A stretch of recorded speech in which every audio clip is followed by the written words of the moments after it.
오늘 읽은 말씀으로 그리스도의 승리, 우리 인생의 향기라는 제목으로 하나님의 말씀을 전하겠습니다.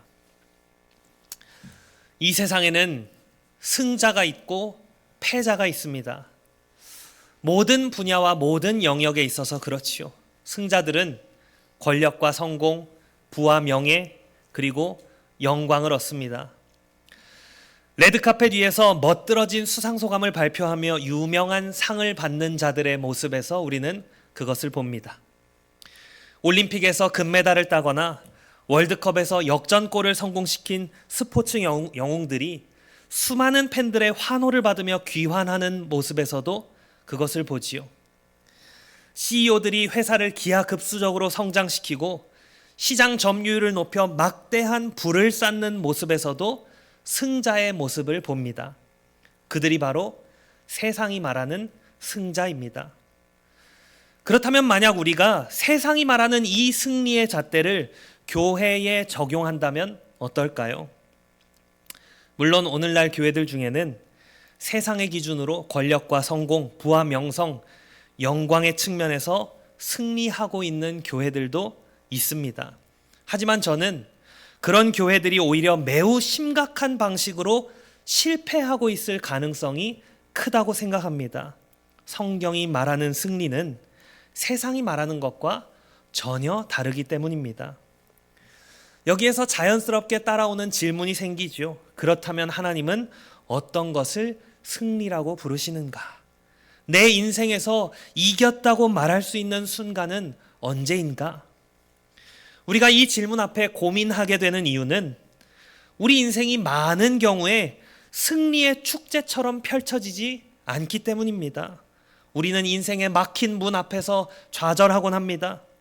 혹은 문이 열렸는데도 마음의 불안함 때문에 뒷걸음질 치기도 하지요. 기회가 눈앞에 있는데도 마음이 무너져서 아무것도 할 수 없는 날이 있습니다. 밖에서는 사람들이 문이 열렸는데 기회가 주어졌는데 왜 못 들어가냐 말하지만 정작 내 안에서는 열려있는 그 문보다 더 큰 무게가 가슴을 짓누를 때가 있지요. 오늘 본문에서 사도 바울은 바로 그런 인간적인 연약함과 고통을 솔직하게 고백합니다. 그런데 놀라운 것은 바울이 그 연약함을 숨기지 않는 자리에서 오히려 하나님을 향한 찬송이 터져 나온다는 사실입니다. 그는 고통의 한복판에서 승리를 노래합니다. 과연 무엇이 우리를 진정한 승리자로 만드는 것일까요? 오늘 말씀을 통해 예수 그리스도의 승리와 우리 삶에 배어있는 그리스도의 향기를 발견하시기를 바랍니다. 본문의 내용을 세 가지 주제로 살펴볼 텐데요. 첫째, 연약함 속에서도 일하시는 하나님입니다. 둘째로, 우리를 포로로 삼아서 이끄시는 왕입니다. 마지막으로, 세상에 퍼지는 그리스도의 향기입니다. 먼저 연약함 속에서도 일하시는 하나님에 대해 살펴보겠습니다. 바울은 복음을 전하기 위해 에베소를 떠나 드로아로 갔습니다. 그곳에서 주님은 복음을 전한 열린 문을 허락하셨죠. 복음 전파를 위한 기회가 이미 훌륭하게 갖추어져 있었다는 말입니다. 모든 상황이 바울의 눈에 완벽해 보였습니다. 하지만 그의 마음은 편하지 않았죠. 고린도 교회의 소식을 전해줄 동역자 디도를 드로아에서 만나기를 기대했는데 그러지 못했기 때문입니다. 바울은 고린도 교회를 향한 걱정과 불안에 압도되었습니다. 여기서 우리는 한 가지 중요한 사실을 발견합니다. 하나님께서 문을 열어주셨다는 사실과 하나님의 일꾼이 마음의 평안을 누린다는 사실은 언제나 일치하지는 않습니다. 하나님은 분명히 문을 열어주시는데 그 문 앞에 서 있는 우리는 흔들립니다. 하나님이 열어주신 길인데도 내 마음은 어둡고 불안하고 지치고 흔들릴 때가 있습니다. 믿음이 약해서만이 아니죠. 사랑이 깊을수록 더 흔들릴 수 있습니다. 이 사도 바울의 불안은요, 그의 사역을 싫어해서가 아니었죠. 교회를 사랑해서였습니다. 그는 고린도 교회가 회개했는지, 복음을 다시 굳게 붙들었는지, 관계가 회복될 길이 열렸는지 그 소식을 기다리면서 마음이 무너질 정도로 애가 탔습니다. 복음의 일은 차갑고 기계적인 일이 아니라 피와 눈물과 기도가 스며든 일입니다. 그래서 바울은 자신의 심령이 편치 못했다 말하죠. 이 말은 사도가 우리와는 다른 어떤 특별한 인간이라는 환상을 깨뜨립니다. 우리가 그런 생각할 때 있지 않습니까? 아, 바울과 나는 좀 많이 다른 사람이지. 그는 사도였잖아. 아니요. 그도 똑같은 인간이었습니다. 위대한 사도도 마음이 편치 못한 날들을 보냈습니다. 결국 바울은 이 드로아에서의 복음 전파 기회를 뒤로하고 마게도냐로 떠납니다. 인간적으로 보면 이것은 사역의 실패처럼 보이죠. 주님이 복음 전할 길을 활짝 열어주셨는데도 그 길을 뒤로하고 다른 곳으로 가지 않았습니까? 위대한 사도라도 이 관계의 아픔과 정서적인 부담감에 무너질 수 있음을 보여줍니다. 우리 역시 예수님을 잘 믿으려 하지만 삶의 문제나 깨어진 관계 때문에 주저앉을 때가 많습니다. 내가 지금 이러고 있을 때가 아닌데 하면서도 마음이 무너져 있으면 한 걸음도 내딛기 힘들죠. 누군가는 그 모습을 보고 믿음이 없어서 그렇다 이렇게 쉽게 말할지 모르지만 성경은 그렇게 단순하게 재단하지 않습니다. 하나님은 우리의 연약함을 이미 아시고 그 연약함 속에서 당신의 일을 계속해 나가시는 분이십니다. 여기서 중요한 것은 바울 사도가 문이 열려 있으니 무조건 나는 달려가야만 한다라는 그런 승리주의에 사로잡혀 있지 않다는 점입니다. 하나님이 열어주신 문 앞에서도 바울은 자신이 연약한 사람임을 인정합니다. 그리고 그 인정이 오히려 우리에게 위로가 되죠. 신앙은 내가 강하다, 나는 강하다가 아니라 주님이 강하시다로 서는 것이기 때문입니다. 그러나 중요한 사실이 있습니다. 바울의 이러한 인간적인 연약함이 하나님의 계획을 망치지 못했다는 사실입니다. 바울은 자신이 엉망인 상태였음을 인정합니다. 하지만 바로 그 지점에서 그는 하나님의 위로를 경험합니다. 우리의 실패와 상관없이 그리스도의 복음은 계속해서 전진합니다. 하나님은 우리의 완벽함이 아니라 우리의 약함을 통해서도 그분의 일을 성취하십니다. 우리는요, 종종 하나님의 일을, 교회의 일을 내 컨디션이 좋을 때만 가능하다고 생각합니다. 그래서 조금만 흔들리면 이제 끝났다, 더 이상 하지 못한다, 이런 생각에 빠지죠. 하지만 여러분, 복음의 역사는 우리의 컨디션 위에 세워지지 않습니다. 복음의 역사는 이미 승리하신 그리스도 위에 세워져 있습니다. 그래서 하나님은 때로 우리의 자신감을 일부러 꺾으십니다. 우리가 내가 스스로 해낸다라는 방식으로 이해하지 못하게 하시고 주님께서 하신다라는 방식으로 다시 배우게 하시는 거죠. 열린 문 앞에서조차 마음이 편치 않았던 바울은 결국 더 깊은 자리에서 주께서 하신다를 배워갔습니다. 그러니 성도 여러분, 지금 마음이 흔들리고 불안한 자리에 있다 해도 그 자리에서 하나님이 멈추신 것이 아닙니다. 오히려 하나님은 그 자리에서 우리의 의지와 자랑을 낮추시고 복음의 본질을 다시 붙들게 하십니다. 그것이 은혜입니다. 하나님은 강한 자를 쓰시는 분이 아니라 그리스도 안에 붙잡힌 자를 사용하십니다.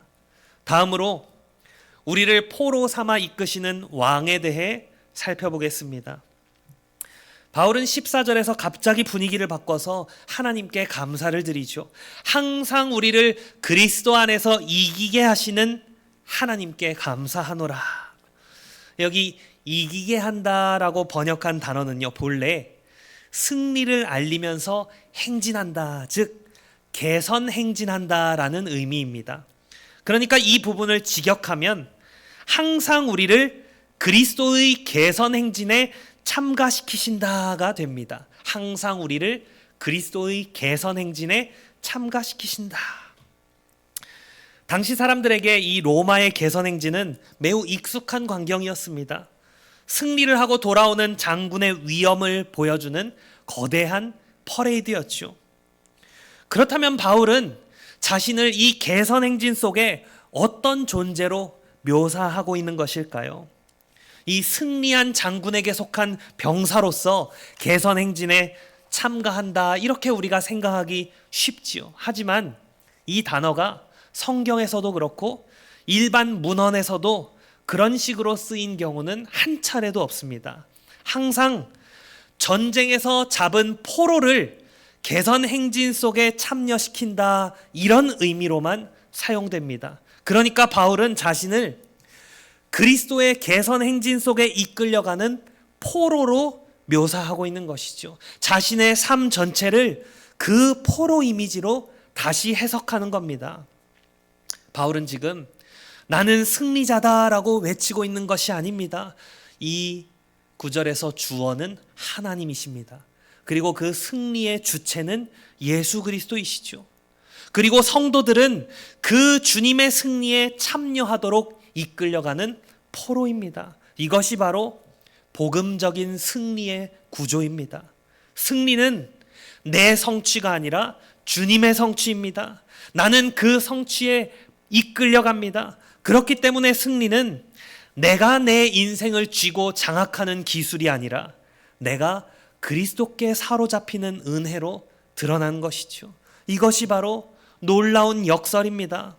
바울은요, 자신이 그리스도에게 정복당한 포로가 된 것을 기뻐합니다.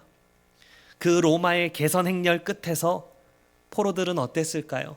로마의 개선 행렬 끝에서 포로들은 결국 죽음을 맞이했지만 그리스도의 행렬 끝에는 영원한 생명이 기다리고 있습니다. 그렇다면 이 포로됨은 무엇입니까? 그것은 굴욕이 아니라 해방입니다. 우리는 원래 죄의 포로였습니다. 자기 욕망의 포로였고, 세상의 인정의 포로였고, 두려움의 포로였고, 결국에는 사망의 포로였죠.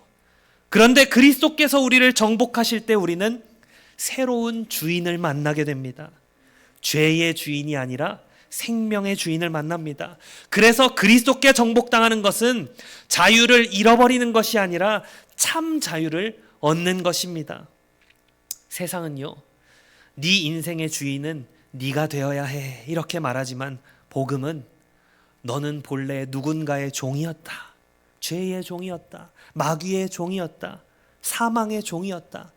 이제 참 주인을 만나야 산다, 이렇게 말합니다. 참된 승리는 내가 나 자신을 지키는 데서 오지 않습니다. 참된 승리는 자신을 내어주신 주님께 나를 맡기는 데서 옵니다. 바울은 다메섹 도상에서 예수님의 은혜에 완전히 항복했습니다. 그때부터 그는 자신의 계획이 아닌 승리하신 왕의 계획에 이끌려 살게 되었죠. 바울의 항복은 그리스도의 주권이 그의 인생 전체를 뒤집어 놓은 사건입니다. 이전에 바울은 어떤 사람이었습니까? 자신이 자기 삶의 장군이었습니다. 자신이 옳다고 믿는 그 대의를 위해서 사람들을 끌고 가던 사람이었죠. 그런데 주님이 그를 꺾으셨습니다. 그 꺾으심은 파괴가 아니라 새로운 창조였습니다. 너는 이제 내가 정한 길로 간다. 그 말은요, 바울을 비참한 사람으로 만드는 말씀이 아닙니다. 그를 꼭두각시로 인형으로 만드는 말씀이 아닙니다. 그를 참된 복음의 사람으로 세우기 위한 주님의 말씀이었죠. 바울이 이후에 겪게 될 고난과 좌절, 매맞음과 멸시, 감옥과 핍박은 하나님이 바울을 미워해서가 아니라 하나님이 바울을 그 예수 그리스도의 행렬 한가운데 세우셨기 때문에 일어난 일들입니다. 그리스도의 행렬은 항상 겉보기의 영광으로만 나타나지 않습니다. 그 길은 반드시 십자가를 통과합니다. 그러나 그것이 바로 승리의 길입니다. 고난이 승리의 반대가 아닙니다, 여러분. 고난이 승리의 하나의 방식이 되는 것이죠. 우리가 진정으로 승리하는 길은 내가 내 인생의 왕이 되는 것이 아닙니다. 오히려 우리를 위해 먼저 죽으시고 부활하신 예수님께 기꺼이 정복당하는 것이, 굴복하는 것이 진짜 승리의 길입니다. 내가 사로잡힌 포로가 되어서 그분의 행렬을 따를 때 주님은 우리의 약함을 통해 그분의 권능을 나타내십니다. 이것이 그리스도인들이 누리는 참된 승리입니다. 그래서 성도들의 삶은 종종 이렇게 보이죠. 밖에서는 저 사람은 왜 이렇게 예수 믿는다는 사람이 고난이 많지? 이렇게 말할 수 있습니다. 그러나 저 하늘에서는 저 사람은 왕의 행렬 안에 있다, 이렇게 말씀합니다. 밖에서는 막힌 문처럼 보일 수 있지만 저 하늘에서는 왕이 이끄시는 탄탄대로입니다. 밖에서는 실패처럼 보일 수 있지만 하늘에서는 자기를 부인하며 끝까지 주를 따르는 승리입니다. 그러니 여러분, 내가 끌려가고 있다라고 느낄 때가 있습니까? 내 뜻대로 되지 않고 내 계획이 꺾이고 내가 원하지 않는 길로 가는 것 같을 때가 있습니까? 그때 우리의 질문은 이것이어야 합니다. 나는 지금 무엇에 끌려가고 있는가? 만일 세상에 끌려가고 있다면, 돈과 권력에 끌려가고 있다면 그것은 불행입니다. 그러나 왕이신 예수 그리스도께 끌려가고 있다면 그것은 은혜이고 기쁨이지요. 참되신 왕이 끌고 가시는 길은 결국에 마침내 영광에 다다르기 때문입니다. 마지막 요점으로 세상에 퍼지는 그리스도의 향기에 대해 살펴보겠습니다. 개선 행진 행렬 속에는요, 항상 향을 태우거나 꽃잎을 뿌리는 사람들이 동행했습니다. 그렇게 해서 아름다운 향기가 그 행렬 전체를 감싸도록 했던 것이죠. 바울이 그 이미지를 가져오는데요, 바울은 우리 자신이 바로 그리스도의 향기다, 이렇게 말합니다. 여기서 중요한 점은 이 향기가 어떤 이들에게는 생명을 주는 아름다운 냄새가 되지만 거부하는 자들에게는 사망의 냄새가 된다는 사실입니다. 여러분, 복음은 중립을 허용하지 않습니다. 복음은 사람들을 생명과 사망으로 나누는 결정적인 힘입니다. 여기서 우리는 복음의 부드러운 면과 날카로운 면을 동시에 보아야 합니다. 복음은 겸손하게 받아들이는 자에게는 가장 따뜻한 위로요 소망이지만 교만하게 거부하는 자들에게는 가장 날카로운 칼이 됩니다. 복음은 죄인들에게 소망이지만 죄를 끝까지 놓지 않으려는 마음에는 심판의 경고가 되지요. 똑같은 향기인데 왜 이렇게 다르게 반응할까요? 복음이 시시때때로 변하기 때문이 아니죠. 동일한 복음 앞에서 서로 다른 마음 상태가 드러나기 때문입니다. 복음은요, 사람을 가려내는 이상한 힘이 있습니다. 복음이 선포될 때 우리의 속마음이 드러납니다. 우리가 그리스도를 사랑하는지 아니면 그리스도를 그저 이용하려 하는지, 우리가 생명을 원하는지 아니면 여전히 어둠 가운데 죄를 붙들고 싶은지가 드러나지요. 그래서 복음은 언제나 결단을 요구합니다. 그리스도를 믿을 것인가? 그리스도께 이끌려 갈 것인가? 아니면 거부할 것인가? 내가 내 인생의 주인이 될 것인가? 이것이 바로 복음의 냄새가 가지고 있는 엄숙함입니다. 여기 바울이 말하는 향기는 단지 분위기나 감성의 그런 향기가 아닙니다. 성경에서 향기는 자주 무엇과 연결될까요? 제사와 연결됩니다. 하나님 앞에 상달되는 향기, 하나님이 흠향하시는, 기뻐 받으시는 향기이죠. 그렇다면 바울이 우리는 하나님 앞에서 그리스도의 향기다라고 말할 때 그 뜻이 무엇일까요? 그것은 우리의 삶이 스스로 향기롭다는 말이 아니라 참되고 유일한 재물, 영원한 효력을 가진 재물이신 그리스도께서 우리를 당신의 향기로 사용하신다는 말씀입니다. 그리스도의 향기란 결국 그리스도의 십자가와 부활, 그 구원의 메시지가 세상 가운데 퍼져나가는 것입니다. 복음은 우리 성도들을 통해, 교회를 통해 그리스도를 아는 냄새를 드러내지요. 즉 세상 사람들은 우리를 통해서 주님이 어떤 분이신지를 맡게 됩니다. 알게 됩니다. 때로는 우리의 말에서, 때로는 우리의 눈물에서, 때로는 우리가 고난을 견디는 방식에서, 때로는 우리가 사람들을 용서하는 방식에서 세상 사람들은 저 사람 안에는 다른 어떤 세계가 있다라고 느끼죠. 그리고 그 향기의 근원은 항상 그리스도입니다. 내 성품의 향기가 아니라 그리스도의 성품의 향기입니다. 내 성취의 향기가 아니라 그리스도의 승리에서 나오는 향기입니다.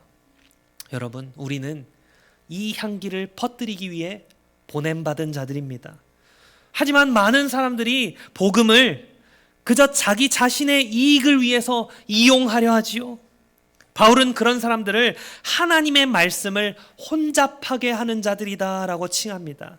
여기 혼잡하게 한다라고 번역한 말은요, 중립적으로 쓰이면 장사한다, 돌아다니면서 물건을 판다, 이런 의미입니다. 그러나 부정적으로 쓰이면 남을 속여서 이익을 남긴다, 그런 의미죠. 그러니까 포도주에 물을 타거나 싸구려를 비싸게 파는 방식으로 말이죠. 즉 자신의 이익을 위해서 복음을 이용하는 자들을 이곳저곳 돌아다니면서 속여서 팔고 가짜를 팔아먹는 그런 나쁜 상인들의 바울 사도가 비유하고 있습니다. 그들은 사람들의 비위를 맞추기 위해서 복음의 그 날카로운 부분, 쓴 부분을 빼고 그저 달콤한 것만 전합니다. 번영복음이지요. 기복주의입니다. 그렇게 복음을 팔아먹는 방식은 반드시 진리를 흐리게 되어 있습니다. 죄를 말하지 않고 십자가를 희미하게 만들고 회개를 부담으로 몰아가거나 은혜를 값싸게 만들거나 예수 그리스도를 그저 내 인생에 도움을 주는 옵션 정도로 낮춰버리는 것입니다. 그렇게 하면 사람들의 반응은 좋을지 모르겠죠. 그러나 그때 남는 것은 진정한 향기 없는 껍데기뿐입니다. 겉은 그럴싸할지 몰라도 알맹이는 없습니다. 본질이 없습니다. 향기 없는 복음은 복음이 아닙니다. 그리고 그 향기는 십자가에서 나옵니다. 향기는 그리스도의 피와 은혜에서 나옵니다. 그러므로 십자가의 복음을 혼잡하게 하는 것은 교회의 생사를 가르는 문제이지요. 바울은 하나님 앞에서 순전함으로 복음을 전했습니다. 사람 앞에서가 아니라 하나님 앞에서입니다. 우리 성도들의 삶도 마찬가지입니다. 우리는 사람들의 평가를 따라서 그에 맞는 향기를 만들려고 애쓰지만 향기는 우리가 스스로 만들어내는 것이 아니라 배어 나오는 것입니다. 내가 좋은 사람처럼 보이려고 애쓰는 것이 향기가 아닙니다. 그리스도 안에 머물 때 그리스도의 성품이 우리 안에 스며들어서 배어 나오는 것이 진짜 향기입니다. 그리고 그 향기는 종종 가장 약한 자리에서 더 진하게 풍깁니다. 우리의 능력이 아니라 오직 하나님의 은혜로 만들어지는 것이기 때문이죠. 그래서 어떤 성도는 건강할 때보다 병상에서 더 향기롭습니다. 어떤 성도는 세상적으로 성공할 때보다 실패의 자리에서 더 향기롭습니다. 어떤 성도는 편안할 때보다 눈물로 지새우는 밤에 더 향기롭습니다. 왜냐하면 그때 나 자신이 죽어서 사라지고 예수 그리스도께서 더 드러나시기 때문이지요. 바울이 자신의 약함을 고백한 뒤에 승리를 노래할 수 있었던 이유도 바로 그것입니다. 바울의 향기는 바울 자신에게서 나오지 않았습니다. 그의 향기는 그를 사로잡으신 예수 그리스도 그분의 승리에서 나왔습니다. 말씀을 맺겠습니다. 바울은 묻습니다. 누가 이 일을 감당하리요? 우리의 힘으로는 그리스도의 향기를 나타내는 이 거룩한 소명을 감당할 수 없습니다. 바울의 질문은 복음을 전하고 복음을 드러내고 복음을 살아내는 그 무게가 얼마나 무거운 것인지를 잘 아는 자의 떨림입니다. 생명과 사망이 갈리는 이 일을 내가 어떻게 감당한단 말인가? 그런데 복음은 바로 그 질문 위에 답을 세우지요. 너는 못한다. 그러나 하나님이 하신다. 너는 충분하지 않다. 그러나 그리스도는 충분하시다. 너는 자격이 없다. 그러나 그리스도의 자격이 너를 세운다. 복음의 승리는 거기서 시작됩니다.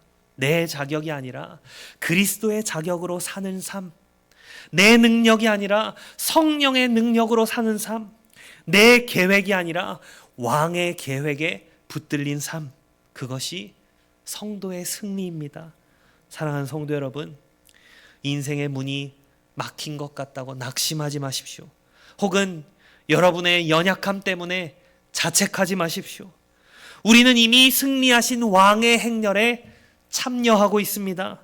우리가 할 일은 그분께 우리의 삶을 맡기고 그분이 이끄시는 대로 한 걸음씩 내딛는 것입니다. 때로는 그 한 걸음이 눈물일 수 있고, 때로는 기다림일 수 있고, 때로는 순종의 고통일 수 있습니다. 그러나 그 걸음은 헛되지 않습니다. 왕이 이기셨고, 왕이 이끄시고, 그 왕께서 끝까지 책임지시기 때문입니다. 주님, 내가 내 인생의 왕과 주인이 되려는 욕망을 꺾어주시고 기꺼이 주님의 포로로 살게 하옵소서. 그때 우리의 삶은 자연스럽게 그리스도의 향기를 품게 됩니다. 억지로 향기를 내는 것이 아니라 그리스도께 붙들린 사람에게서 저절로 배어나오는 향기이지요. 우리를 정복하신 그리스도의 은혜가 우리를 통해 세상에 흘러가기를 소망합니다. 우리가 비록 약할지라도 우리 안에 계신 그리스도는 강하십니다. 우리 삶의 모든 자리에서 승리하신 왕의 향기를 풍기며 살아가는 거룩한 포로들이 되시기를 축원합니다. 아멘.